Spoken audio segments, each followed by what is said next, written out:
26,000 চাকরি বাতিল হয়ে গেল। আজকে কলকাতা হাইকোর্ট রায় দিয়ে দিল।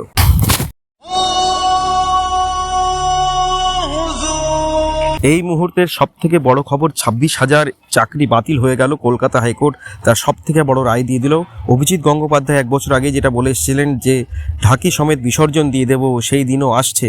আজকে অভিজিৎ গঙ্গোপাধ্যায় সেখানে নেই, যদিও সেই আইনজীবী হিসেবে, বিচারক হিসেবে, কিন্তু তার পরিবর্তে আজকে সেই রায় ঘোষণা হয়ে গেল।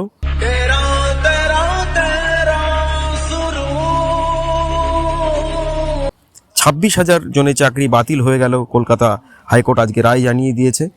সোমবার এসএসসি মামলার রায় ঘোষণা করল কলকাতা হাইকোর্টের বিচারপতি দেবাংশু বসাক এবং বিচারপতি মোহাম্মদ সাব্বির রশিদি ডিভিশন বেঞ্চ। 2016 সালের সম্পূর্ণ নিয়োগ প্রক্রিয়া বাতিল করে দেওয়া হয়েছে। এর ফলে বাতিল হয়ে গিয়েছে 25,753 জনের চাকরি। শুধু তাই নয়, বাতিল যারা হয়েছে তাদের চাকরি, তারা এতদিন ধরে যে মাইনে তুলে এসছে, তার সেই মাইনের টাকা তাদের ফেরত দিতে হবে এবং 12% সুদও তার জন্য তাকে দিতে হবে। আদালত 4 সপ্তাহের টাইম দিয়েছে যাদের এই চাকরি চলে গেছে। এসএসসির নিয়োগ প্রক্রিয়ায় অনেক ওএমআর শিট বা উত্তরপত্র স্কুল সার্ভিস কমিশনের ওয়েবসাইটে ইতিমধ্যে আপলোড করা হয়েছে। যেগুলি এখনও আপলোড করা হয়নি সেগুলি দ্রুত আপলোড করার নির্দেশ দিয়েছে আদালত। উত্তরপত্র জনগণ যাতে দেখতে পান সেই ব্যবস্থাও করতে হবে কমিশনকে। একই সঙ্গে আদালত জানিয়েছে এই মামলার তদন্ত চালিয়ে যাবে সিবিআই। অতিরিক্ত শূন্যপদ তৈরির জন্য চাইলে সন্দেহভাজনদের হেফাজতে নিয়ে জিজ্ঞাসাবাদও করতে পারবে কেন্দ্রীয় সংস্থা। এই নিয়ে অভিষেক বন্দ্যোপাধ্যায় এবং মমতা ব্যানার্জির অবস্থান কী হবে সেটাই এখন দেখার।